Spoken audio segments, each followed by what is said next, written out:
Hey everyone, this week I've been spending time with the 2025 Jeep Wrangler Willys 4xe 1941 Special Edition.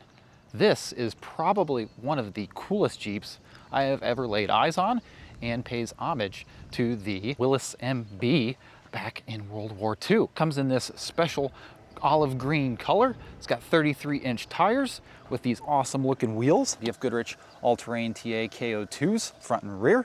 Solid axles front and back. This being the 4xe means it gets just over 20 miles of electric only range, and you plug it in right here. It takes about 12 hours to charge on a regular household outlet, so not too bad at all. And you can also use this to power your campsite as well. Now, price as tested for this Willys Special Edition is just over $70,000, but the base price for this is just over $50,000. Still a very steep price tag for this vehicle. Let's go ahead and check out the back real quick. Do get steel bumpers front and rear, special 4x4E badging, and this little four-wheel drive decal as well. Looks pretty sharp. Pretty nice cargo space. Your standard Jeep back here. This does come with the hardtop. You can get this in a soft top, hard top, or that one touch sky roof that is electronically retracting. You get a 12-volt outlet back here as well. Go ahead and climb into the back seat real quick.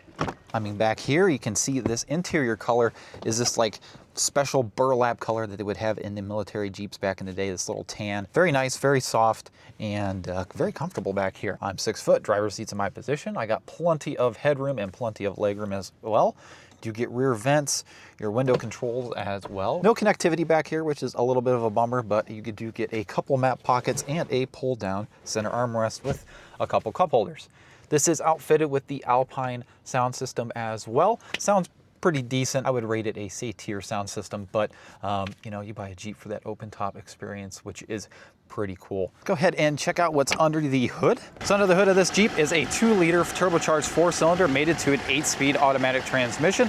Makes about 375 horsepower and 470 pound-feet of torque when it's combined with all the electric motors and stuff. And yeah, it's very, very peppy. Gets about 20 MPG combined just on gasoline only, and about 3940 MPGe. And we'll get into the driving characteristics and fuel economy numbers, real world fuel economy numbers here as we drive along the way. Coming into the driver's side here, obviously you can take the doors off because, you know, it's a Jeep, smart key access. You get blind spot monitoring and a defrostable mirror as well. Manually adjustable seats on both sides.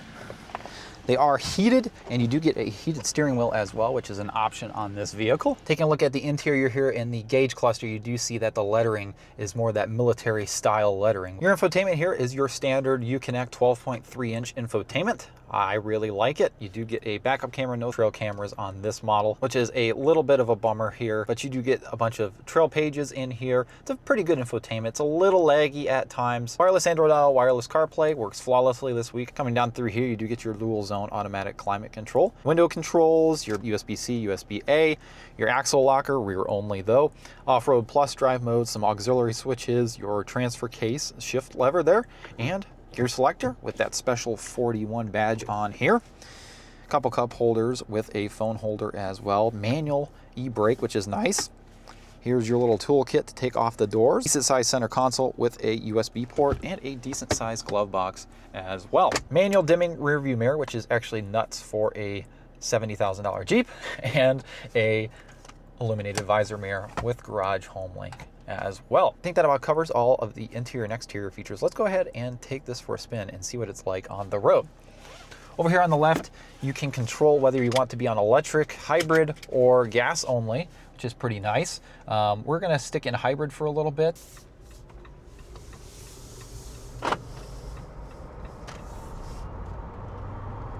Throttle response is pretty much instant with the electric motors. As you can see, we're just cruising on electric here. It got a pretty decent amount of acceleration in just electric only. And if you actually need more throttle, if you need more acceleration than what the electric motors can give you, that gas engine will kick on and propel you along your way. I do have max regeneration on here.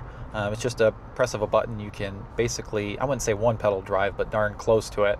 I will say though, if you're in wet conditions, it tends to drag the rear wheels when you come to a stop, especially like below 10 miles an hour. And if it's really wet out, you'll skid to a stop sometimes because the regen's so strong. It's kind of comical, but you do have to be pretty careful about that.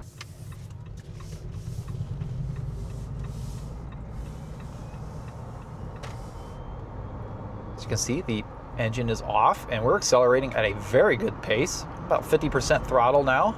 I have a 25-mile commute to work, and I've had 0 issues this week with power levels and commuting to work on electric. I can almost get to work on full electric before it starts switching on gas.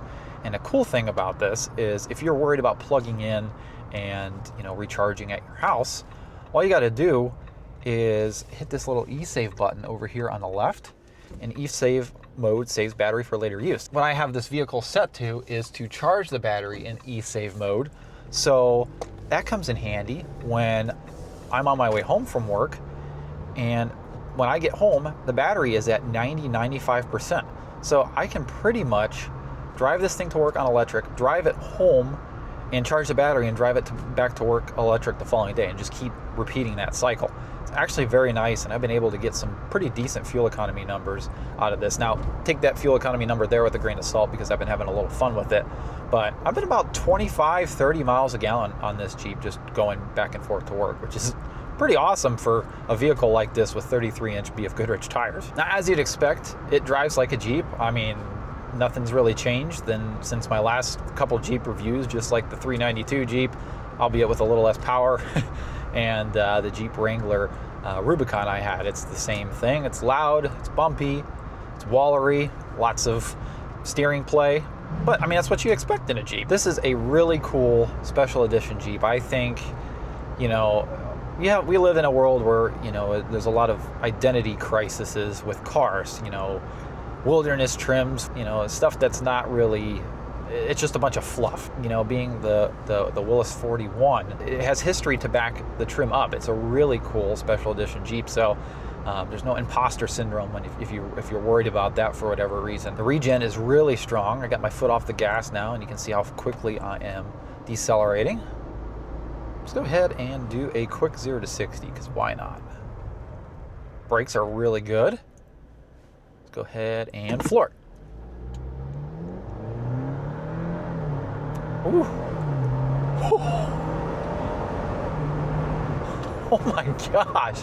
Okay, so off the line wasn't too impressive, but there's got to be some sort of boost by gear here, because first and second, where it was a little bit slow, but as soon as it hit third, oh my gosh, it really pushes you back in your seat. Oh my gosh, these KO2s are interesting. I think the rear end's a little bit light too. I mean, you could just hear the tires just come to a screeching halt when you do that. Just barely tapping the brakes. It's kind of funny to do that. Let's do another 0 to 60 here. Let's boost it just a little bit and see if we can get a little better launch. All right. And floor it. 2. Oh yeah. It still is not making full power in first and second gear. Third, it just absolutely hauls. And you know what? It's probably for the best, because I think it would just absolutely destroy the rear tires if it had full boost at launch. This is very good programming. This 8-speed automatic transmission and this 2-liter 4-cylinder combined with the electric is awesome. I'm really impressed with this powertrain. I'm sorry, that is just so fun to do. We'll give it the beans after we pass these guys. All right, let's floor it.